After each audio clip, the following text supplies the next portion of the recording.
Welcome back to the Cosmos, everyone. I am GK, Galaxy Kane. How you living? And wow, Triad Wars. Now, if you don't know what Triad Wars is, I'm pretty sure it's been out for 2 weeks or 3 weeks maybe, but it's actually a title that United Front Games is working on as of right now.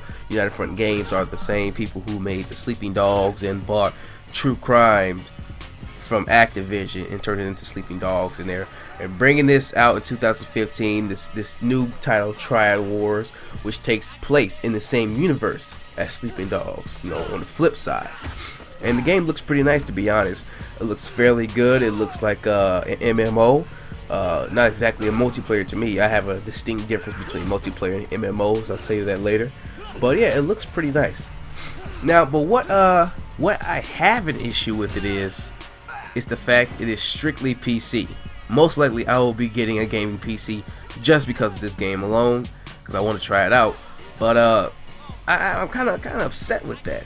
You know, it's like that single. I just went on one single platform type vibe, and that's bull. You know what I mean? I think that is. I think so. If anything, this title's Triad Wars should have been the online feature for the game's sequel itself, since the first Sleeping Dogs lacked an online multiplayer mode. It was all single player, believe it or not. The game held its own against Grand Theft Auto, but it came out a while before Grand Theft Auto, and it did pretty well. It did a pretty good job, if you ask me. Even though the DLC was pretty nice, they did a lot of great DLCs. It did extend the game for quite an amount of time, even though over time, since it was a single player, it got old, you know. But it held out a really long time, more time than the usual, than you expect the game to last, because after a certain time the game starts to have a lack of its luster.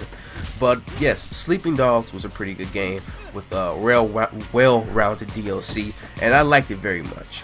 But in turn, having Triad Wars as somewhat in the same universe as Sleeping Dogs, and making it contribute to the whole Sleeping Dogs universe and how you can do things, yes, I believe it should have been part of the Sleeping Dogs sequel. I believe it should have been a feature in the Sleeping Dogs sequel. Having to be able to go around the city and create your own character and everything like that, it's sort of, you know, I hate to say this, but it's sort of in the area of Grand Theft Auto.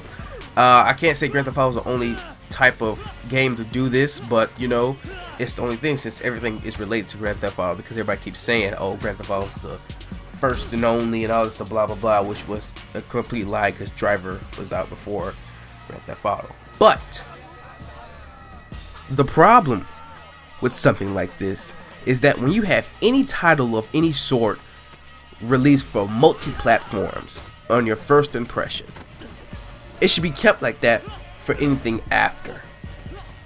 Why do I believe this? Because I believe you have people that you have reached out to, you have attracted to you with this product that you have. And since you have this product, you want to keep it available for everybody. You don't want to inconvenience anyone, you don't want to inconvenience them, because they won't be able to get what you have, and they're a big fan of what you have. That's why I have a problem with being a PC exclusive. So, like for instance, I have no problem with Titanfall. I was really looking forward to Titanfall, but the fact is, it's mostly a Microsoft and Xbox thing. On its first release, yeah, whatever. I really don't care for it if it's going to come out on PS4, and the sequel's going to come out on PS4. I'll probably get it, but I won't be so uppity about it, because the fact is, I really wasn't looking forward to it. I didn't attract myself to it because it was on Xbox. I don't really play Xbox that much. But I give you another example. Saints Row was originally just for Xbox, until Volition and THQ decided, okay, what if we bring it both over to both systems, Xbox and PlayStation. And Saints Row 2 did very well for itself, and so did Saints Row 3. I'm pretty sure they were thinking the right idea. Hey, we may have a fan base over there at PS2 that might want to play it. I really didn't care for Saints Row 2 when it first came out. I got it maybe about a few months after, and I enjoyed it very much. But the fact is, I believe that when you have a product and you have people who are fans of that product or people who are attracted to that product, you don't want to inconvenience them by only releasing it for a certain type of people. I feel that's a sort of a hiccup, and I like the fact that the game is an online mode, not just a multiplayer. The difference, I believe, what's the difference between that is multiplayer that is that people just play together, and that's okay and everything like that. But I believe on the online multiplayer and everything like that, and just online modes in general, I believe that it's a universe where not only people can just play together, but interact with other things in their surroundings and obtain items from their surroundings. Everything. The world is diverse. I believe that's what the online is, and I believe that's the difference between online and multiplayer. It could be just me, but you tell me what you think in the comment section below. All right, GK, I am out. Later, my Rangers.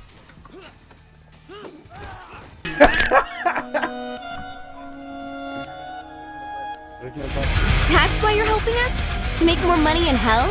Hell's what you make of it, sweet.